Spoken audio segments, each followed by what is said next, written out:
show the first golden age of the Ottoman world.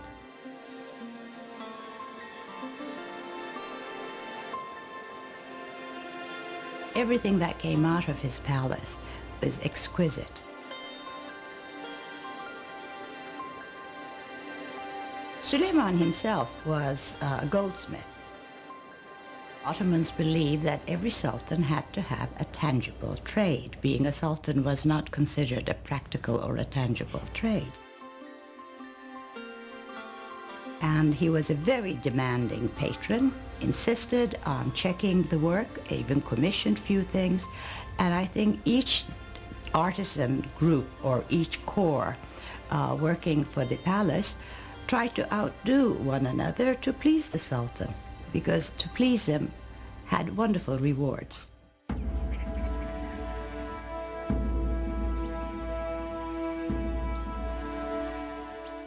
And the Ottomans, of course, exercised quite a lot of influence on the European imagination, and the royal and the political, if you will, ceremony and pomp of the Ottomans was such that it would have humbled any citizen of the known world then. This was arguably one of the greatest world empires, and European observers could not walk away without feeling of respect for the sheer power of the Ottomans. In public, Suleiman required that all those around him remain completely silent, while he made his wishes known with the slightest nod or gesture. It must have been a tremendously impressive sight to see the courtyard of the palace filled with some 6,000 or 7,000 janissaries and other functionaries, no one saying a word. What was going on here was the creation of a sovereignty so mysterious and yet so far-reaching as to be seen as nearly divine. As Suleiman's power grew, his lifelong friend Ibrahim rose in the court structure.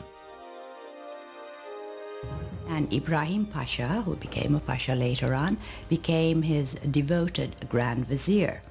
In fact, Ibrahim married his sister. So they were not only good friends, they were also related.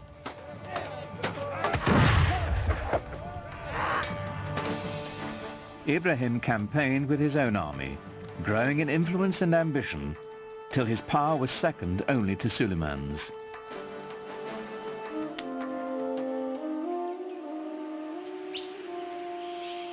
But for power and ambition, the secret world of the Sultan's harem had no equal.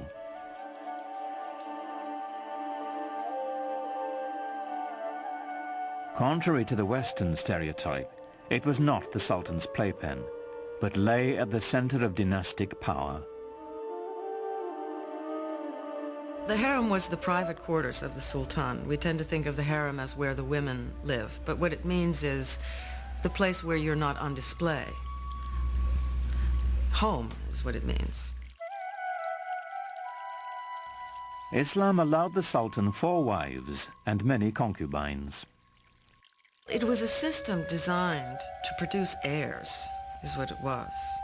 When you look into the actual details of how these things were carried out, it was hardly anything terribly erotic.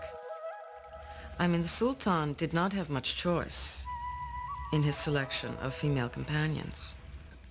The Sultan was not in a position to look around and say, I want her, you know, because his mother would have a lot to say about it.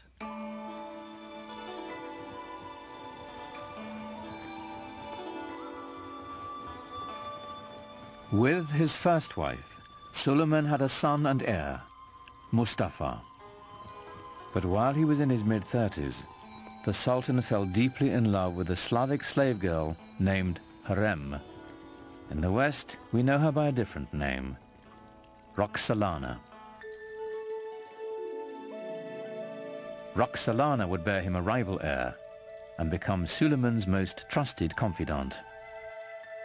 The Sultan was supposed to be protected from any undue influences. He was supposed to be protected from any rivals. And in a way, this creates a vacuum around his person into which the harem life can enter. And so the fact that he was so protected works in a funny way to expose him to the influence of his female companions with whom he spent so much time. And there were tremendously intelligent and ambitious women around him, Roxolana being the most famous of all. Suleiman is a complex character. A man that we know from his own life was capable of the tenderest emotions, both toward his male friends and especially toward the great love of his life, his wife Hürrem Sultan, and toward his family as well. He had a number of extremely talented sons on whom he lavished a great deal of affection. Suleiman groomed his firstborn son Mustafa for power. In the Ottoman tradition, the young prince entered the military and quickly won recognition as a talented general. Mustafa was clearly the heir apparent. For Suleiman, the future of his empire seemed limitless. I am God's slave and sultan of this world, Suleiman would carve on a conquered fortress. I am Suleiman, in whose name the Friday sermon is read in Mecca and Medina. In Baghdad I am the Shah. In the Byzantine realms I am the Caesar. And in Egypt, the Sultan. He, of course, at the height of his powers, clearly saw himself as dwarfing all his rivals, perhaps rightly so. One of Suleiman's greatest rivals was to the east, the empire of the Persian Safavids. This was a Muslim enemy whose rival creed made them fierce antagonists of the Ottomans for centuries.